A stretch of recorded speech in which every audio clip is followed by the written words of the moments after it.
Ayni damda siz bu videoni ko'ryapsiz. Men esa aynan hozir sizga gapiryapman. Kimdir choy ichyapti, kimdir dars qilyapti. Biz nima qilayotganimizni ifodalash uchun ingliz tilida aynan bitta zamonni ishlatamiz. Present continuous. Bu videoda sizga continuous zamonini sodda va ravon tushunishingizga yordam beraman. Present continuous. Bu hozirda sodir bo'layotgan ish haqida gapirganda ishlatiladi. Siz aynan hozir nima qilyapsiz? Ko'ryapsizmi yoki eshityapsizmi? Masalan, I am studying English. Men ingliz tilini o'rganyapman. Yoki-da she is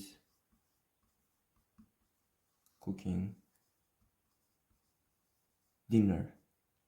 U kechki ovqat pishiryapti. Yasalishini ko'rib chiqamiz. Subject ega am is are.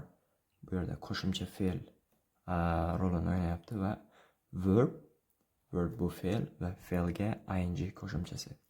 Endi keling, bu am is are qo'shimcha yordamchi fe'llari qanday ishlatiladi? Biz I uchun am yordamchi fe'lni ishlatamiz. He, she, it uchun bu har doim is va you, we, they ko'plik pronounlar uchun are va formulaga ko'ra bulardan keyin biz verb yozamiz va verbga ing qo'shimchasi. Keling, endi ikkita misol ko'ramiz. I am reading. Men o'qiyapman. I pronouniga am yordamchi fe'l ishlatilar edi. I am. To'g'ri. Verb. Bu yerda verb read.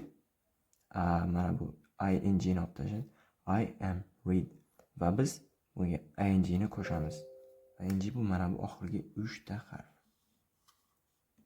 Va I am reading.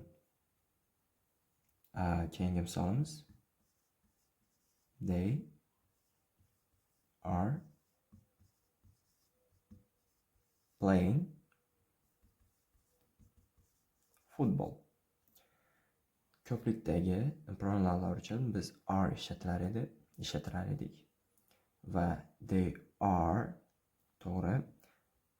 Bu yerda fe'l play va ing qo'shimchasini qo'shamiz fe'lga. Playing football bu object. They are playing football. Ular futbol o'ynashyapti.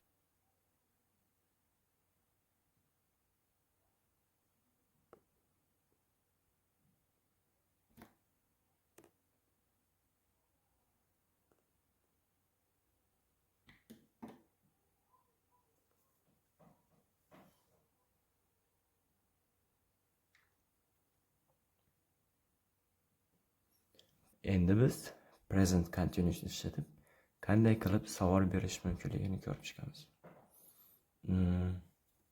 Savol bermoqchimisiz? Shunchaki am is are yordamchi fe'llarini gapning oldiga chiqarib qo'ysangiz bo'ldi. Mana formulasida am is are birinchi turibdi. Bundan oldin hech nima yo'q. Keyin subject bu pronoun deyiladi. Biz, siz, ular, ana ular va hokazo. Va verb fe'lga ing. Keling, endi 3 ta misol ko'rib chiqamiz.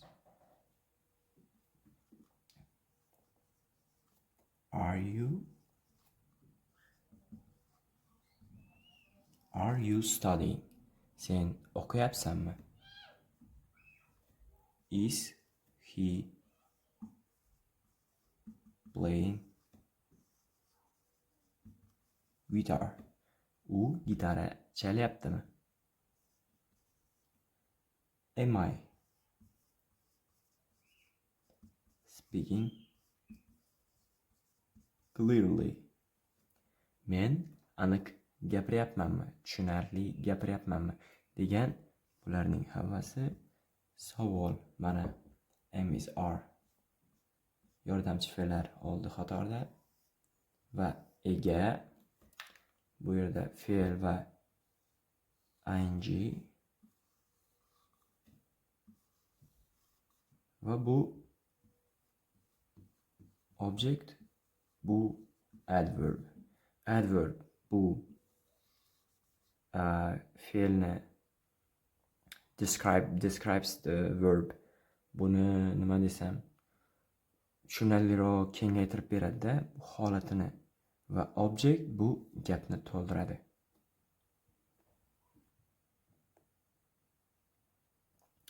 Present continuous sizga hozir sodir bo'layotgan narsalarni ifodalash imkonini beradi. Oddiy tuzilgan, lekin kuchli. Siz har kun bu zamonni ishlatyapsiz. Endi uni to'g'ri ishlatasiz. Agar ushbu video sizga yoqqan bo'lsa, like bosing. Agar shunaqa videolarni ko'p ko'rmoqchi bo'lsangiz va ko'p narsa haqida o'rganmoqchi bo'lsangiz, obuna bo'ling va do'stlaringiz bilan ulashing. Kommentariyada esa bitta present continuous deb yozib qoldiring. Albatta tekshiraman. Hozir o'rganyapsiz. Men esa bu videoni siz uchun tayyorlayapman. Hayotimizda hamma narsa davom etsin. O'sish, bilim va ilhom. Omon bo'ling. Ciao.